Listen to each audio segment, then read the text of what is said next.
Find the zeros of the polynomial 2x square plus 14x plus 20 and verify the relationship between the zeros of the polynomial and the coefficients of the polynomial. So, first step, let us find out the zeros of this quadratic polynomial. A quadratic polynomial typically will have two zeros. We will check out whether we will be able to factorize this polynomial and find out the zeros by factorizing by splitting the middle term of this quadratic polynomial. The given polynomial is 2x square plus 14x plus 20. We will have to pick the middle term 14, we will just take the numbers, we will leave the x for the time being and break it into two parts, split it into two parts. Let us say those two parts are p and q, such that the sum of these two parts p and q, p plus q should be equal to 14, and the product of these two parts pq, the broken down parts, should be equal to the product of the first and the last term, the coefficient of the first term and the last term, which happens to be 2 into 20, which is equal to 40. So, we need to find out how can we break this 14 into two parts such that we get a product of 40. It is quite evident because this number is a very easy number. 10 and 4 is how it is going to break. So, 10 plus 4 is equal to 14 and 10 into 4 is equal to 40. The product is a positive number, right? 10 and 2 into 20 is a plus 40. So, both parts p and q need to be positive or both need to be negative.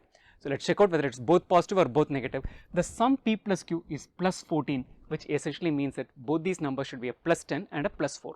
So, let us look at rewriting this entire polynomial, quadratic polynomial, by splitting the middle term. It is going to appear as 2x square plus a 10x plus a 4x plus 20 is what we have. So, 10x plus 4x is equal to 14x. 2x is a term common to the first and second term. Let us take that out.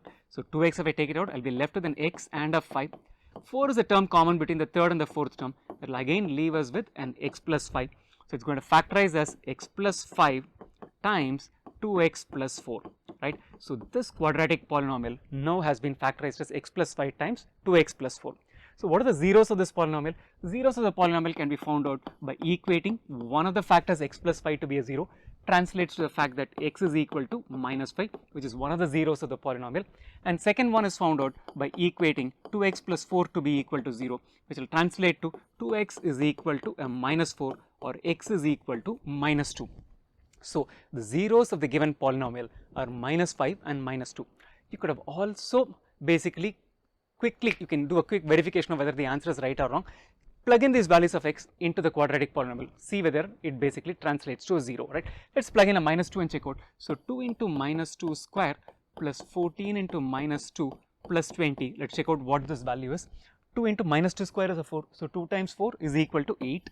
14 into minus 2 is a minus 28 plus a 20, 28 minus 20 is equal to 0. So, this is a 0 of the polynomial, because whatever is the 0 of the polynomial, if you plug that value for the value of x, the result should be equal to 0. Same will work when you substitute x is equal to a minus 5 in this polynomial. So, zeros of the given polynomial are minus 5 and minus 2. So, part 1 done.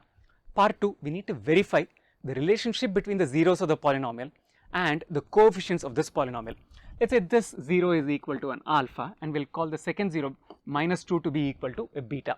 So, sum of the zeros alpha plus beta for us is equal to minus 5 plus a minus 2, which is equal to minus 7. From the coefficients perspective, if the given polynomial, quadratic polynomial, is of the form ax square plus bx plus c, then the sum of the zeros alpha plus beta is equal to a minus b by a. B is equal to 14, so minus b by a will be minus 14 divided by a is equal to a 2, minus 14 by 2 is equal to minus 7. So, basically alpha plus beta, the sum of the zeros of the polynomials, by just adding the zeros and by using the coefficient, have given us the same answer. The second verification we need to do is for the product of the zeros, alpha beta, just multiplying the zeros would be minus 5 times minus 2, which is equal to a 10. Product of the zeros of a polynomial in terms of a coefficient will be equal to c upon a if the polynomial is ax square plus bx plus c. So, c upon a, c in our case is equal to a 20, a in our case is equal to a 2, which is equal to 10. These two also match. So, verified the relationship between the zeros of the polynomial and the coefficients of the polynomial.